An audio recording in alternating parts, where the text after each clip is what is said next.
Imagine you're planning a road trip in the ancient world. If you want to get from Egypt to Mesopotamia, you have to pass through a specific choke point. It's a literal bottleneck of land called the Jezreel Valley, and dominating that valley is a hill called Megiddo. If that name sounds familiar, it should.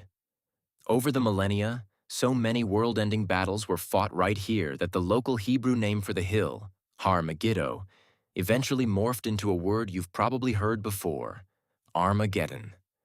But today, we are going back to where the legend started. The year is 1457 BCE. If you visited Megiddo today, you'd find a peaceful archaeological mound in northern Israel, surrounded by green fields. But 3,500 years ago, it was the ultimate ancient superpower showdown. On one side, a massive rebellion of local kings. On the other side, a young Egyptian pharaoh with a massive chip on his shoulder, ready to prove he wasn't someone to be messed with. Let's meet our main character, Pharaoh Thutmose III. Now, Thutmose had a bit of a rough start to his career. Technically, he became pharaoh as a young child, but his stepmother, the famous Hatshepsut, stepped in as regent and basically ran the entire empire for over 20 years while keeping him in the background. Talk about an awkward family dynamic. Thutmose spent his youth essentially waiting in the wings, focusing on military training. When Hatshepsut finally passed away, Thutmose took the throne alone. He was ready to conquer the world. The neighboring kingdoms, however, looked at this new, untested ruler and thought, hey, the formidable queen is gone. The new guy is short, inexperienced, and probably a pushover. Let's rebel and stop paying our taxes. The king of Kadesh, a powerful city-state in modern-day Syria, united a coalition of over 300 Canaanite kings. They gathered their armies, packed up their high-tech bronze chariots, and set up base camp at Megiddo. They figured they'd lock down the trade routes and dare the rookie pharaoh to do something about it. They severely miscalculated. Thutmose didn't just accept the challenge. He mobilized his entire army and marched 150 miles across the desert in just 9 days. That is a blistering pace for ancient infantry. He was essentially telling the rebels, "You want to stop paying taxes? Fine, I'll come collect them in person."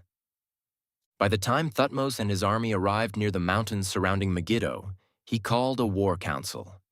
His generals laid out the maps and presented 3 options to reach the valley where the enemy was waiting. Path A, the North Road, long, wide, and perfectly safe for a big army. Path B, the South Road, also wide, easy, and leading right to the valley.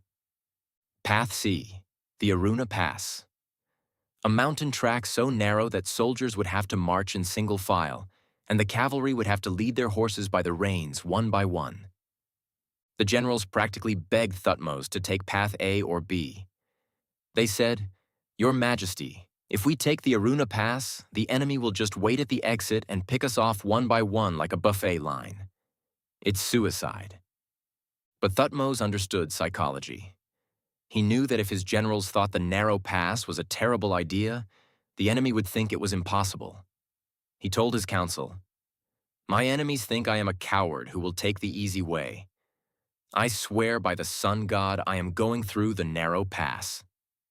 Talk about a high-stakes gamble. If the rebels had posted even a small guard force at the end of that pass, the Egyptian army would have been completely wiped out. But the king of Kadesh had deployed his entire army to cover the wide northern and southern roads. He left the Aruna Pass completely unguarded. The Egyptians squeezed through the mountain crack, single file, sweating in their bronze armor, and stepped out directly into the valley, completely unbothered. Thutmose had pulled off the ancient version of sneaking into a house through the doggy door. The next morning, the 2 armies lined up on the plain of Megiddo. On paper, it was a terrifying matchup. Hundreds of chariots on both sides. But the Canaanites were completely rattled. They had spent days preparing for an attack from the flanks, and suddenly, the pharaoh's main force was standing right in front of them, shiny and organized. Thutmose stood in the center of his army in a gilded bronze chariot, glittering like the sun. When the signal was given, the Egyptian chariots charged. Ancient chariots weren't tanks. They were highly mobile sniper platforms. The Egyptians used composite bows with incredible range and piercing power. They circled and harassed the Canaanite lines, raining down arrows. Between the surprise factor and the sheer violence of the Egyptian charge, the rebel lines shattered almost instantly. The Canaanite army broke formation and fled in total panic back toward the walled city of Megiddo. The retreat was so chaotic and desperate that the citizens of Megiddo slammed the city gates shut in fear. To save their own fleeing kings and generals, the people on top of the walls literally tied clothes and sheets together and hoisted the royal leaders up over the stone walls by their armpits. The Egyptian army had won a total victory in less than an hour. The enemy was completely routed, their leaders were trapped, and the open city of Megiddo was ripe for the taking. If the Egyptians had kept charging, the war would have ended by lunchtime. But then, the ancient world's biggest facepalm happened. As the rebel army fled, they left behind their camp. And it wasn't just any camp. These were hundreds of wealthy kings. They had left behind solid silver chariots, golden armor, beautiful tents, and thousands of cattle. The Egyptian soldiers looked at the fleeing enemy, then looked at the piles of gold, and collectively decided, "You know what? The enemy can wait. Let's go shopping." Instead of capturing the city, the soldiers broke formation and started looting. Thutmose was furious. He later had his scribes carve his exact frustration onto the temple walls, noting that capturing the city right then would have saved thousands of lives and months of effort. But the allure of shiny objects was just too strong. By the time the soldiers finished stuffing their pockets with gold, the gates of Megiddo were heavily reinforced. What should have been a one-day battle turned into a grueling 7-month siege. Eventually, starving and isolated, the city of Megiddo surrendered. Thutmose, showing surprising mercy for an ancient conqueror, didn't level the city. Instead, he made the kings swear an oath of loyalty, took their eldest sons back to Egypt as guests, essentially royal hostages who were raised to love Egypt, and re-established his control over the entire region. Why does this matter?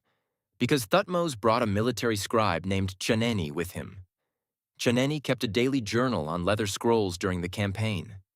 When they got home, those journals were carved permanently into the walls of the Holy of Holies at the Karnak Temple in Luxor.